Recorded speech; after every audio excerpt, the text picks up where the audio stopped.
Hi there.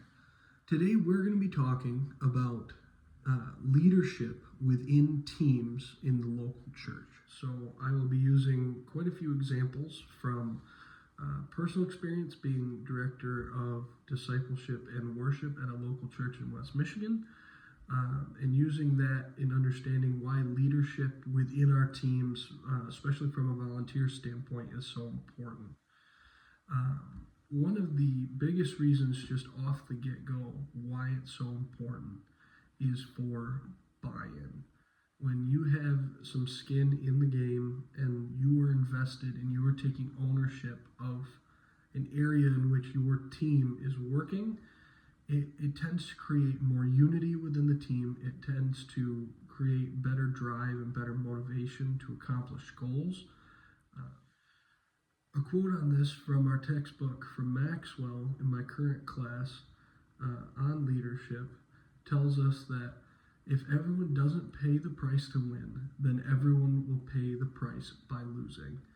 This is just talking about having buy-in and making sure that as a team we're invested. When we raise up those leaders, they go on and lead their own areas. The second and almost biggest reason why leadership within our teams is so important is just our staff cannot reach everybody. It's a statistical fact. Here in our local church, we're ranging about 180 to 200 people on a given Sunday with 2 full-time staff that are here on Sunday. That's 100 people almost each. We can't do it, especially when, my lead pastor is working on giving a sermon. I'm leading worship, doing announcements, helping out as best I can with children's ministry, getting them all organized. There's not enough of us to go around. And so the importance then with having leadership within teams is that you have delegation there, that people are taking ownership that can reach farther out. This is the same way when we raise up leadership into helping teach others in the community. It takes one person to teach another, to teach 2 more, to 3, to 4, to 5, to start a movement to change the world. And so it becomes very, very important. Another thing is just simply that Christ has made us all different in our own unique ways. 1 Corinthians 12 through 14 says, "For just as the body is one and has many parts, and all the parts of the body, though many, are one body, so also is Christ. For we are all baptized by one Spirit into one body, whether Jews or Greeks, slave or free, we are all given one Spirit to drink. Indeed, the body is not one part, but many."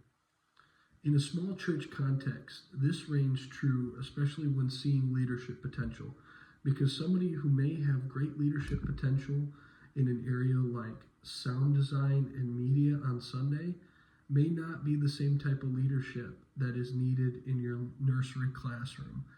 And really finding people's strengths and using now modern day applications like Strength Finders and spiritual gifts analysis to try and see how God has gifted them. Some may be the hands of Christ and others may be the feet.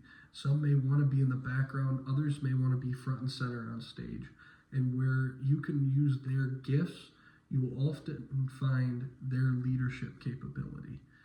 And the third kind of reason why leadership within volunteer teams is so important is just being an encouragement to the rest of the team.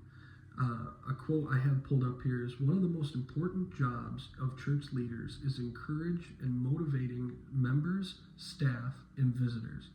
Leaders keep everyone focused, encourage conversation, explain why things happen, and build excitement. When a member is feeling lost, leaders are able to understand their concerns and inspire them." These are roles that, especially leadership within the church and within teams, it becomes important. People can get burnt out in ministry as volunteers, as staff, but having an encouragement behind you saying, "Hey, you're doing good, let me work with you, Thank you all for listening to this presentation. I appreciate your time very, very much.